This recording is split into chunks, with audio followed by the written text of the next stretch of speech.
Hello, everyone. Thank you all for joining this event and this talk.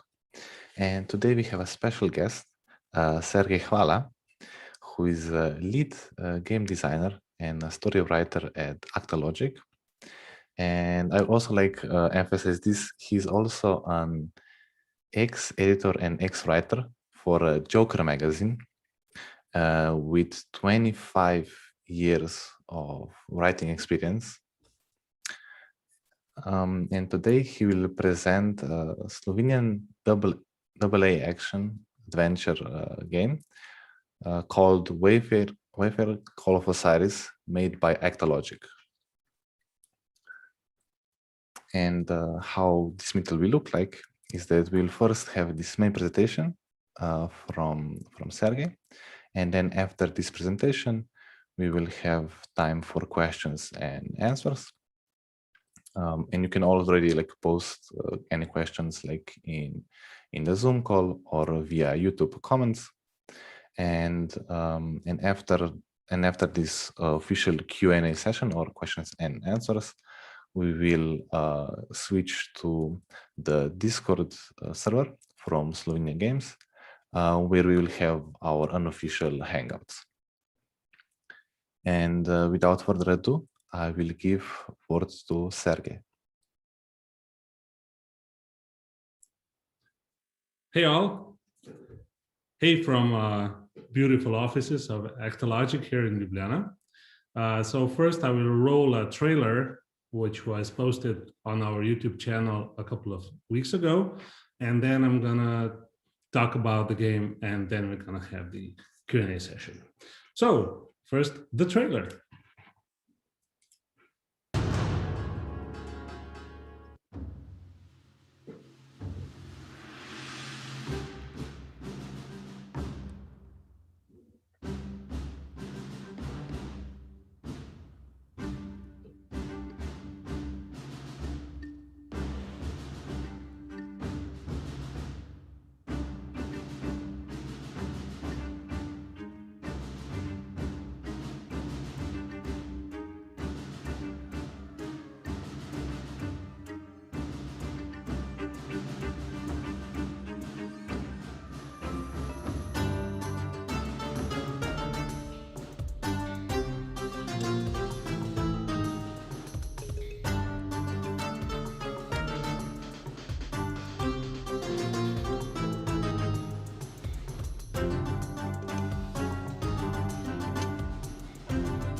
All right, so I hope you've all enjoyed that.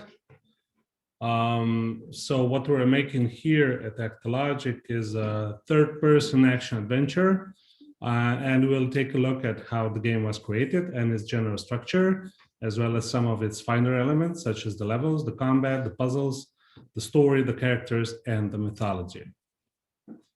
Let me just put the presentation here. Okay, the splash screen. So developed by us, it's an action adventure. We're using Unity. The platforms will be PS4, Xbox One, and PC, and the release hopefully will be in the 3rd or 4th quarter of this year. Okay, so so even during the development of our penultimate project, Hypernova Escape from Hydia, in which we mixed tower defense and real-time strategy, we felt it was a time to make something bigger and more complex.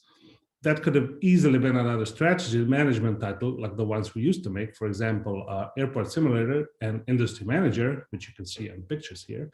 But we've kind of had enough of those. So we want to make something from a different genre, something that would challenge us and for which we all share a passion for. So we did plenty of brainstorming about this new larger project even before we published Hypernova in 2017. About that time, it was decided that we're going to make a single-player, third-person action adventure set in Egypt. The game was to be called The Old Kingdom back then, which you can see one of the early designers in the picture. It was to stand on the same pillars that support games like Tomb Raider and Uncharted. That means exploration, traversing, combat, puzzles, collectibles, and story. The first plans were drafted in a very old-fashioned way in notebooks and on blackboards. There was a lot of brainstorming. We went through a number of ideas and drafts. And in this way, the master plan slowly coalesced. The team numbered only a few guys then, but soon we proceeded to add people: level designers, programmers, 3D artists, animators. Certain aspects were outsourced, but the game has been mainly locally produced, including the sizable English script and the many cutscenes. To make the game, we decided to use Unity with high-definition rendering pipeline. Because one of the unique selling points of the game is the inclusion of real Egyptian pyramids and temples, we started with some old-fashioned boots-on-the-ground research. An intrepid three-man team traveled to Egypt and proceeded to take detailed photos of various famous landmarks, including the Giza Pyramid Complex, the Temple of Karnak, and the city of Cairo. The sites and landmarks they visited would later serve as pit stops for our heroes on their voyage across Egypt, while the quality of the 3D environments in the game benefited from personal experience, from textures to overall composition. After taking lots of pictures and masterfully avoiding diarrhea, our explorers returned home and put the wheels in motion. The first version of the story was penned overseas by Mr. Bob Bates of Infocom fame, who envisioned our heroes as Jack and Layla Dawes, a married American couple who traveled Egypt and become entangled in a war between ancient deities. His proposal was then expanded and turned into a proper script that cast Jack as an ex-soldier instead of a treasure hunter as originally envisioned, and Layla as an expert on ancient civilizations and languages. Very handy, I know. In Egypt, both Jack and Layla get burdened by a nasty curse cast by the evil god Set and need to get rid of it, as well as help Lord of the Underworld Osiris return to the throne.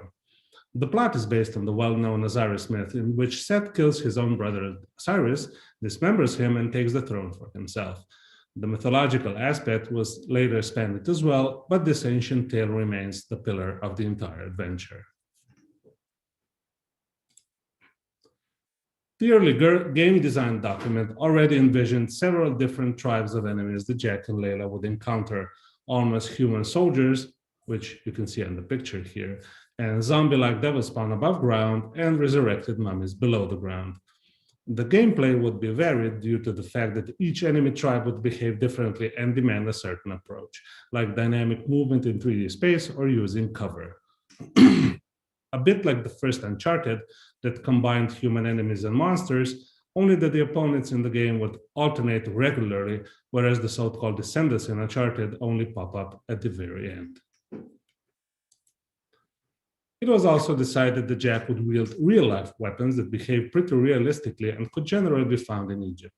For this reason, the overwhelming majority of the various handguns, assault weapons, and shotguns in the game are modeled after European and Russian products rather than American. You use these weapons on normal as well as boss enemies, but we didn't make the bosses too difficult or involved, because Call of Osiris isn't a pure shooter. Rather, it's a combination of many elements and approaches, none of which are shallow or excessively deep. Once we decided on the places that our heroes would visit, it was time to start making the levels themselves. We intended for the environments in Call of Osiris to encompass real sites in Egypt, replicated to a reasonable degree, and fantasy locations underneath them that Jack and Layla would enter through magical doors. That allowed us to separate the enemy tribes so that they wouldn't mix in a single fight, and set up a kind of cadence that the player would soon internalize. Visit the real site, get an artifact, visit another site, use said artifact, visit the next site, get a new artifact, and so forth. Open world was out of the question because that would increase the production costs. Instead, we opted for a linear structure, but with nooks and crannies and alternative paths leading to treasures and collectibles. There are many dark, sparsely lit spaces in Call of Osiris, a lot of constricted spaces and bottomless chasms right next to the player path. But the tone is never overtly scary. Instead, we went for an occasional uneasiness and spookiness.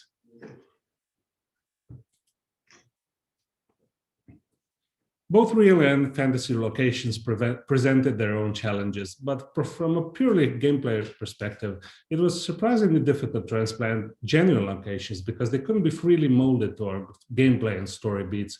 For example, certain pyramids and temples like Abu Simbel in the picture have huge open and empty spaces around them, incompatible with dense action gameplay that the players tend to like. So we had to figure out where and how to put barriers and enemies to keep the authenticity, but entertain the player at the same time.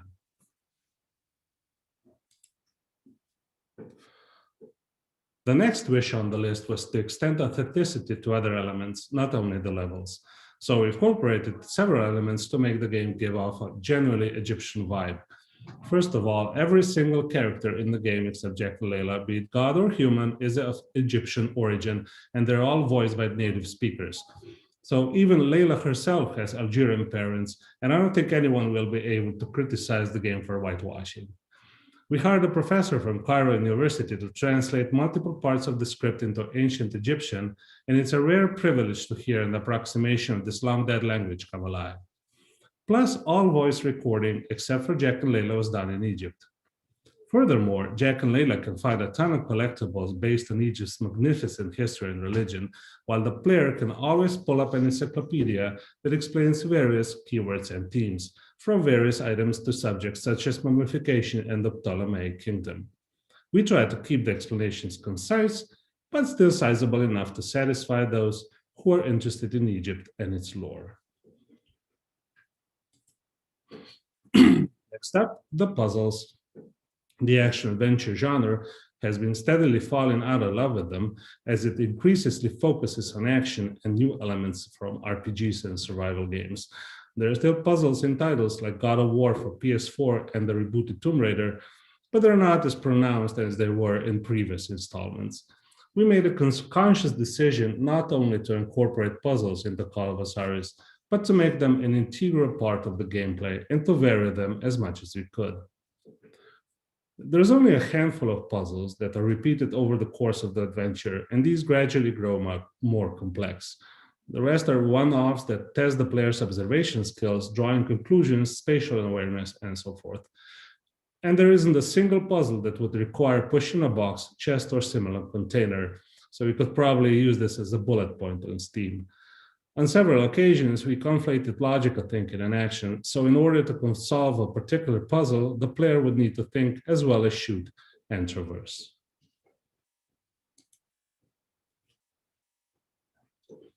A core feature was also to make our two main characters seem believable and lifelike. Them being married brought a special kind of dynamic that's seldom seen in games. So Jack and Layla don't vie for each other's attention, and then they aren't out to get a romantic partner. They're high school sweethearts, and they had tied the knot years ago, and they're pretty much set in their ways. However, it's not a perfect marriage because none are. In a relationship, both parties have to make compromises, and sometimes issues remain unresolved. Set is known as the god of violence and storms, but he's also the god of lies and trickery, and he uses his curse to manipulate Jack and Layla. In the game, he doesn't yet have a solid body and must depend on his disciples and dark magic. Thus, Set's curse brings out and amplifies what Jack and Layla have been hiding from each other and what they've been glossing over. Mrs. Dawes hides some pretty deep wounds from her youth and even from her relationship with Jack. Mr. Dawes harbors even more issues. He prides himself on being the go-getter, the game changer, in other words, the hero, but circumstances quickly cut him down to size, and so he must find the inner strength to resist the temptations presented by the trickster god. Call of Osiris generally follows the monomyth and incorporates many expected elements such as is the hero's transformation, help of a mentor, gifts, rebirth, and so on. But it also goes off tangent and plays with the cliches a bit, which I think helps to refresh the narrative. In general, the story permeates every pore of the game and has a bearing upon the gameplay. I mentioned that we recorded the voices for native characters in Egypt. However, Jack and Layla were recorded here in Ljubljana, and that was a real treat since we hired two real professionals. Layla was voiced by Mrs. Kritia Bajos, an established voice actress with a truly beautiful voice that can be heard in several high-profile games such as The Sims, Spider-Man, Miles Morales, and Cyberpunk. As for Jack, we got hold of Troy Baker, who doesn't need an introduction. Troy liked the script and agreed to come to Ljubljana, which was still a cheaper option than us traveling to Los Angeles. So we flew him and Kritia here and did some sightseeing with them, showed them the capital and Lake Blade, and recorded like crazy. We were able to record the whole script plus gameplay dialogues, barks, and the rest in about 8 hours, which was record time considering the size of the script. That is only possible because both Troy and Kritia are really good at what they do, effortlessly bringing the characters to life and dealing with a whole range of emotions. Another independent contractor we worked with was the award-winning American composer Stu Mintori. The reason we contacted him was his ability to expertly mix traditional modern elements in his music, something he proved with aplomb in games such as Journey, The Banner Saga, and Bzoo. And that's exactly what he did here. He placed folk elements and instruments into a modern framework.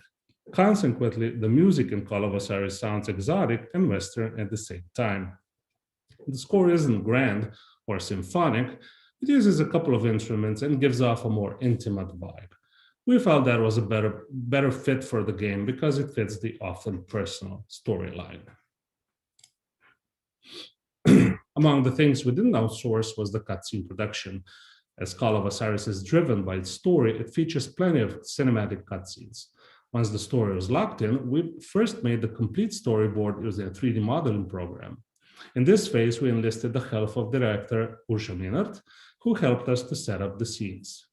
We proceeded to record them using motion capture suits Xsense, and we also did facial mocap with head-mounted cameras. For this phase, we hired 2 professional actors who heroically endured the tight suits for hours on end. So our animators could then take the mocap data and begin their work on more than an hour's worth of cutscenes. So that concludes the general overview of the game. I give the word back to our host. Thank you, Sergej. And now I think it's time for like questions and answers. And here on the Zoom call, I will enable the unmute option and also like to start video if you want to. And we also have like one question from YouTube, and it's from Tomasz Trevan, and he asked, reviewing games for so long, how does it feel from the other side now that you're actually actively participating in shaping the game? Well, it's an enlightening experience, to be sure, but it's not like it puts me in a different role, but it's an expected role. So it goes both ways as well. So being a reviewer and not having an insight into what the game making process is like is kind of shortens your horizon.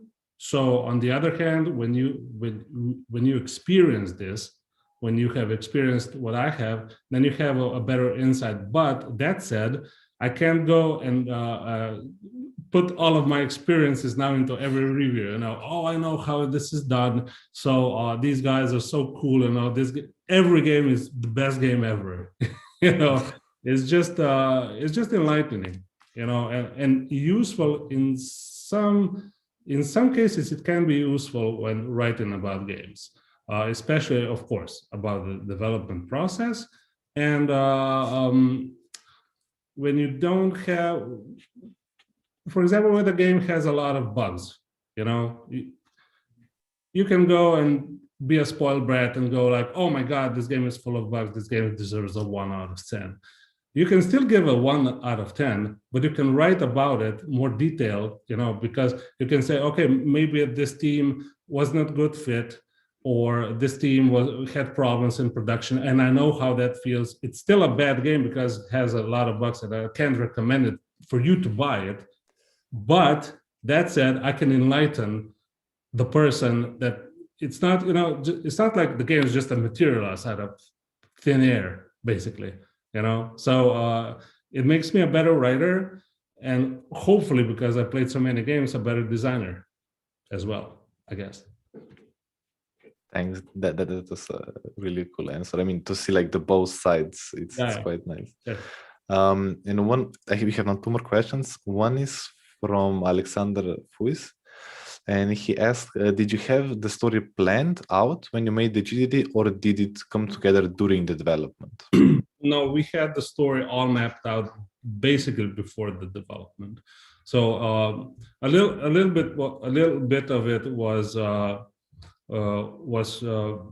done at the same time, but most of it, or almost all of it, was already set in stone, basically. Because when we started, we wanted to have we didn't want to, wander around and ask ourselves, oh my God, what do we do now? Or what will we do in level 15, because we only written the story until level 14 and we don't know. No, it was from A to Z. Basic everything was set out. I just ironed out some details on the way during the development already. And maybe like a sub question from like my side, like how did this like process work, right? So you said like in the beginning, like you used a lot of whiteboarding and like writing down in notebooks. Like, do you have like any like plan for like the whole story arc, or like, did you maybe use like, I don't know, some Excel sheets or for like dialogues? Like how did you like plan, or like how do you structure the whole like narrative and storytelling process? Okay, so you're asking about the story, right? About the story. Not about the levels themselves. No, about like story in general, in overall. Yeah. Okay, yeah, all the story was done in Word. I just sat down and wrote all of it basically in Microsoft Word, and that's it. I had no other apps or, I don't know, helping hands or whatever. Then later, I made a script which conformed to Hollywood standards. The layout, in a professional script writing program. So, but that was just transplanting what was already written into there. In there, that's it. Yeah. Thanks. Yeah. Sorry, one more question, and then you can jump in. Question from Dani: how do you plan to market / advertise the game? There are a couple of options still on the table. One is still to go with a publisher, although going with the publisher brings its own, it's not as good for us as we would like. The other is to go to Kickstarter and get some crowdfunding going. Well, these are basically the two options we're looking at. And of course, then self-publish.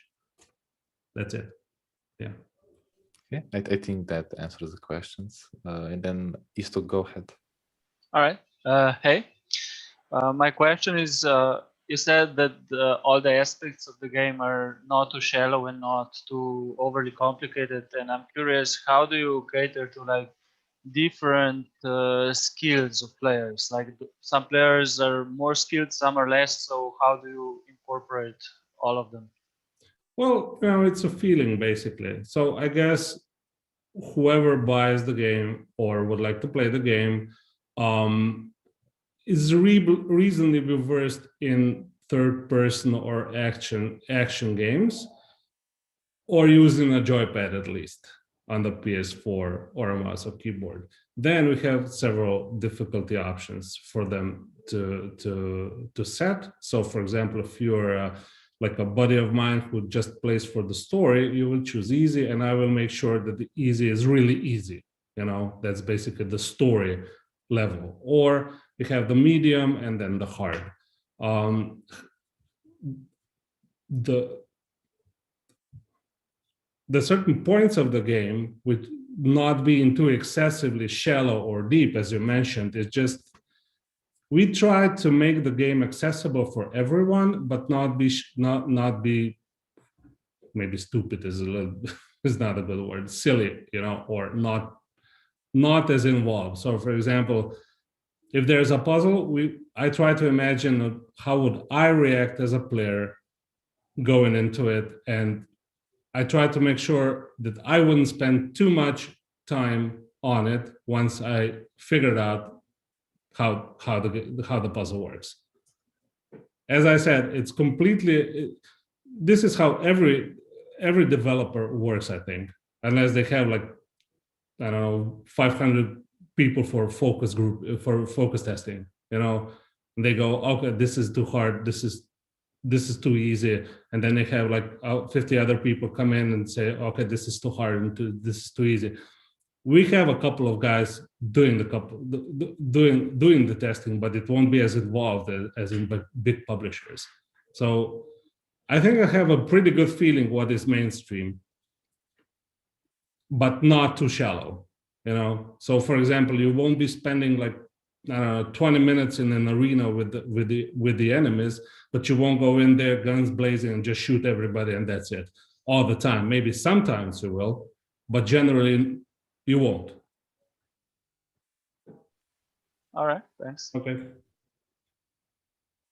One more question from YouTube, from Andrei Krebs. The question is: are the visuals in the trailer what we can expect in the final product, or will they get an overhaul?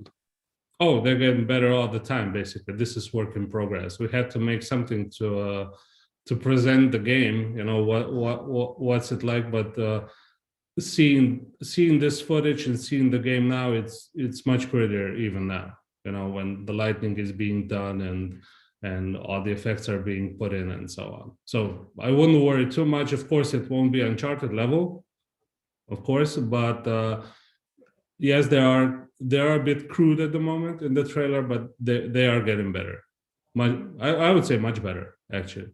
If you look at the screenshots we're putting on Facebook daily, that even there in the still pictures, you can see the progress already. And one question, like here, I know that you're also like posting on IndieDB, right? Some of your like blog posts and like, so where can you like also like find, like, I know that you have like Discord group, and like where can you like find all of the like your like let's say social medias or like social channels? Well, mainly yes, we are posting articles on in the DB. So we used to post 2 articles weekly. Now we have one article weekly. But anyway, you can go there for, I think we have like 10 or 12 articles already. I think that you have the Facebook, then you have the Discord, and you can jump into Discord and all the pages or the social media from our callofosiris.com main page. So we could just click there and it'll take you to various channels we're posting on. And I think one question you already answered is, when is the game coming out, and which engine are you using? Yeah, we're using Unity engine, and it's coming out 3rd or 4th quarter this year, we're hoping. Yeah. And one question, like also from me, like I know that you like use a lot of like, let's say, advanced like techniques like mocap and like voice actor and so on. Like, so did you mainly do like did you mainly hire like the contractors, or like did you also like did some of like in-house stuff, right? I mean, basically I'm asking like how big the team is, right? Did you like mainly like hire the contractors, or like was like most like some just for like little parts? Yeah, well, depends. For example, on the sound effects level, it's outsourced, but for example, on the main parts like mocap, story, level design, AI, program, and so on, it's all in-house. So we're like 20 people, give or take a couple, but there were 55 in total. 55 people involved in this project. So yeah. Wow. Okay. Yeah, I guess we can wait a little bit more for any other questions. If there are any more. If not, then we will like slowly finish.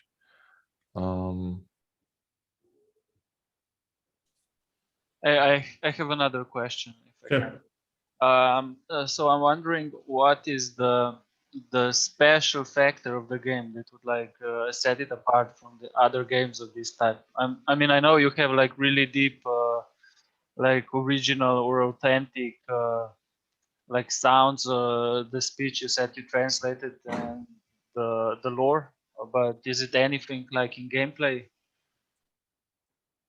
It's basically a combination of factors. I wouldn't say it's a highly structure-wise, it's not original, but the parts of it are. So if we take it from the top, the Egyptian setting itself, which isn't featured as often as we'd like, at least it isn't. It isn't what I'd like. You know, it's always like it's total fantasy. It's a strategy game. You know, the last action adventure set in Egypt was years ago. I think Tomb Raider, was it Tomb Raider? Well, maybe there are not a lot of games set in Egypt, especially not the ones that take great care in presenting the mythology and the history of rights. So that's one. Number two, it's a different story than what we're used to. I've spoken about Jack and Layla being married and the game being heavily influenced by Egyptian myths. So I hope, well, I can't go and spoil the story now, but hopefully when you play it, you'll understand that the feeling of it is really different than, for example, Uncharted. Because Uncharted is a blockbustery kind of a personal, it's a mixture between blockbuster and personal story. But this one is much more personal. So we have two people having real problems, although the curse that affects them is magical, the effects it has is not. Okay, so that's the second one. The third is, whenever we are in games that are set in Egypt, those few that are, they're set in fantasy locations, when we are set in real locations. So, for example, when you visit the Khufu pyramid or the Abu Simbel temple or the Karnak temple and so on,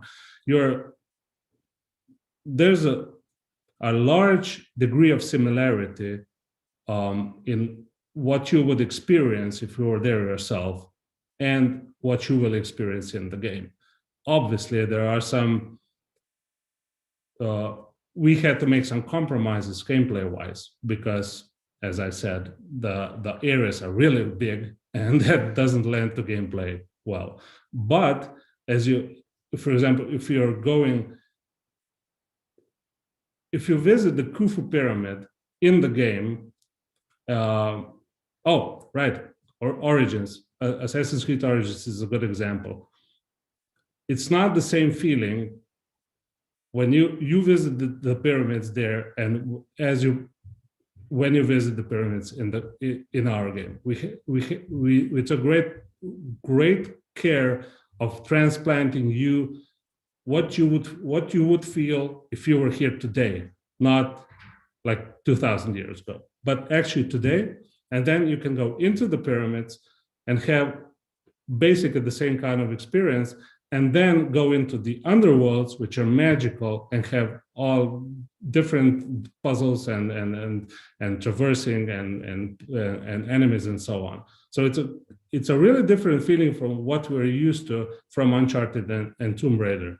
Hopefully, the trailers and other material will be able to let the players know that. I'm trying to do, but perhaps I'm not doing a really good job of it. But there is a lot here that isn't normal in games like this yet. Right, but do you think like a lot of players haven't been to Egypt and they won't know the difference, or they won't feel this feeling of being somewhere that's real? So how did you justify making this? What made you choose to do it this way is basically my question. Well, we will be selling the game in Egypt and Arabic countries as well. So there's one point, Europe and the US isn't the whole world, for one thing. For another thing, well, let's say how we justify that. Well, isn't it cool that you would actually go in front of the, I don't know, Sahura pyramid and just have the feeling that you're there actually, in the desert, in the pyramid and enter the pyramid itself, then explore the pyramid, and then find a magical door and open it, and then have the characters react and the story build upon itself when you do that? I think it would. Even if you did not know what that looked like, you might have from the game get that feeling what that would feel if we would, what that would like and what we would feel if we were there. We'll have to find out, I guess. Well, sure, yeah, of course. We're trying to transplant that feeling. Yeah. Thanks. Sure, thanks. One question, like from where did you get like most of your inspirations, or like what were like source inspirations? I know that you said that you also went to Egypt. I mean, the small group went to Egypt, but like were like some like movies or like TV shows or other games like the source of inspiration? Or well, when I joined the team, as I said, Bob Bates from Infocom already kind of structured the story beats, okay, and that was heavily Uncharted influenced. But then I kind of decoupled the story from that and tried to. Well, of course, I'm influenced by Indiana Jones and so on. So we have the tropes in there, but we're kind of playing around them and playing with them, but at the same time, of course, keeping them because that's what the player is interested in. Of course, a player isn't interested in coming in here and having an Indiana Jones adventure and then, not having that adventure. Of course, it's an Indiana Jones adventure. You have the puzzles and you have the artifacts and the magic and so on. But we try to keep it grounded and give off a different vibe than Nathan Drake and Indiana Jones, who are much more grandiose and they're saving the world and so on. But in here, the characters are basically saving themselves, and what happens when they're saving the world, so to speak, happens as a bypass. It's not the focus is not on them, the focus is on them. So that's a whole different feeling, I think. Yeah, that's it. Yeah, thanks. Thanks for the answer. I thought maybe you reference, I don't know, maybe Mummy or like Serious Sam or any other. But yeah, that's also. I was just like trying to figure out from where. All the classical pieces that you would basically expect are in there somewhere, but they're being played with. Okay, so we have, for example, from the Mummy, you have the evil vizier, okay, and you have the deity Set, who or that tries to take over the world, of course, but the way it unfolds is much different than in the Mummy, for example. And so you have in the Mummy, of course, you have like this guy who likes the girl and the girl who likes the guy, right? But in here, they already have each other. So what do you do with that? They're not out there to get each other's attention. So what happens? It's a different adventure than in the movies, the classical movies, and of course the classical games. Where Nathan Drake has a blonde girl and the black hair girl. So what happens now with them? Which girl will he get? So, and if you remember the feeling from A Thief's End, Uncharted 4. When Ellie and was it Elle? Oh, okay, the blonde girl, I think it's Elle, and him and Nathan are already together. They had to introduce other characters to get the ball rolling, so to speak. So, for example, she goes out of picture, and his brother comes into the picture, right? So we have a kind of a family dynamic going on there, right? Okay, so here we also have a family dynamic going on, but it's on a different level because, of course, they're a couple and they have to make their marriage work and make their marriage work again when they're under pressure. And that, I don't think that happened too often or at all in games. I don't remember any game of this ilk, or even basically whatever game that has a married couple and they have their differences and their struggles and their problems, and you are seeing them in trouble, and what is happening to them when everything is set against them, and the enemies and the curse and what effect it has them, and then the effect it has on them, and then they go underground and what happens in there. It's quite a different feeling than in Uncharted. It really is. Although the game looks similar to Uncharted, the feeling isn't. Thank you for this really detailed explanation. Okay. And one more technical question from Dani. What was the main reason to choose Unity, if you maybe know? We had some experience with it already, so we probably could have chosen Unreal, but we chose Unity because we had experience with it, and it's also simpler to use. So for a team like ours, we benefited from that. Okay, and I think that's all of the questions. And thanks again, Sergej, for presenting the game and for all of the answers. And I think we will finish here, and we will start with unofficial hangout on the Discord server. I'll also post link here and on the YouTube. And thanks everybody for coming, and see you next week, when we will talk about the metaverse and open economies in games. Cool. Thanks all for